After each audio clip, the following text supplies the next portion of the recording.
অনেক ভাই আপনি ওর অনেক রাগ হয়েছেন, একটু আদর করে দেন। না না, সে তো রাজাকারের বাচ্চা। আপনার কোনো অধিকার নেই আমাকে রাজাকারের সন্তান বলার। আমি একটা মুক্তিযোদ্ধা পরিবারের সন্তান।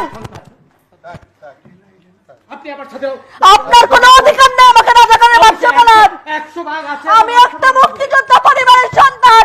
আপনি রাজাকারের কথা বলেছেন। আপনি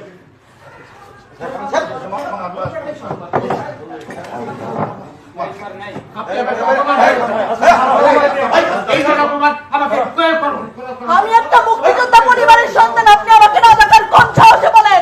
আমি এই আপনার ব্যবহার দেখে আমি বলেছি এটা। আমি একটা মুক্তিযোদ্ধা